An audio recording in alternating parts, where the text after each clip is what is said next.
dear students, today I am going to teach you about the importance of communication skills for the technical professionals, technical students.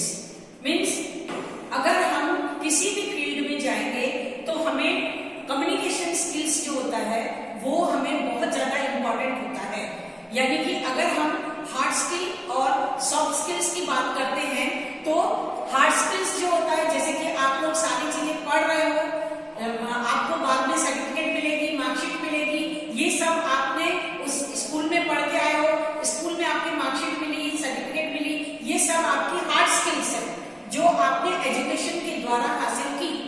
लेकिन soft skills जो होती है यानी कि आपकी leadership skill होती है, पर्सनालिटी स्किल्स होती है, ग्रुप डिस्कशन कैसे किया जाता है, या फिर आप क्रिएटिविटी कैसे दिखाएंगे, ये सारी चीजें होती हैं वो सॉफ्ट स्किल्स में इंक्लूडेड रहती हैं।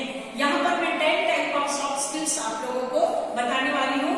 यानी कि जब भी आप कम्युनिकेशन स्किल्स में पढ़ेंगे, इंप्रूव कम्युनिकेशन स्किल कैसे करेंगे, आप अपने जब स्किल्स इंप्रूव करेंगे तभी आप अपना गुड इंट्रोडक्शन दे पाएंगे।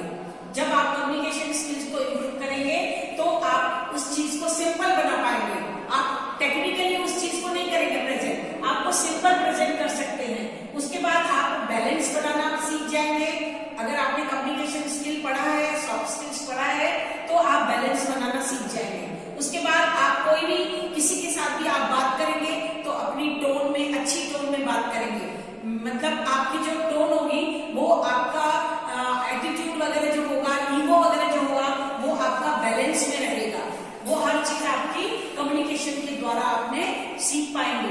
आप जब किसी को कोई चीज समझा पाएंगे, वो भी एक्सप्लेनेशन जो होता है वो भी आपका कम्युनिकेशन स्किल्स में इंक्लूडेड है। आप किसी को एक्सप्लेन कैसे कर पाओगे? अगर आपने कोई चीज सीखी है तभी आप एक्सप्लेन कर पाओगे ना। उसके बाद आपको कॉन्फिडेंट आपका बढ़ जाएगा।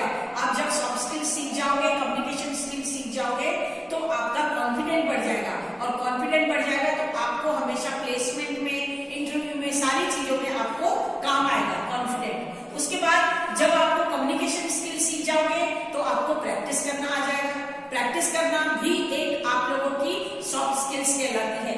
तो वो प्रैक्टिस भी आप कैसे सीख पाओगे? अगर आपने कम्युनिकेशन स्किल सीखा है तो। उसके बाद आपको अपनी ऑडियंस को समझना आ जाएगा।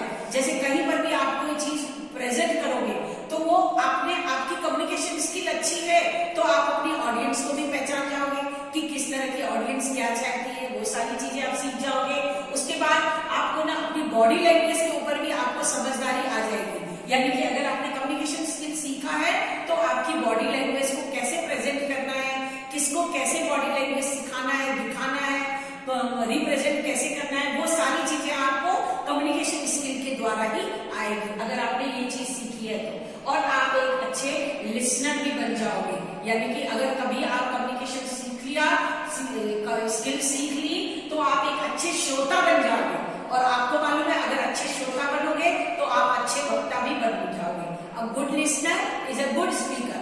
तो हर चीज आपको कम्युनिकेशन स्किल के द्वारा ही आएगी। तो हमेशा अपनी कम्युनिकेशन स्किल्स को आप बढ़ाते रहिए और अपनी सॉफ्ट स्किल्स को बढ़ाते रहिए। साथ साथ अपनी हार्ड स्किल्स यानी अपनी स्टडीज, अपना एजुकेशन की स्किल्स को भी बढ़ाते रहिए। तो ये all this things are included in the communication skills. I hope you understand all these things. Thank you for watching.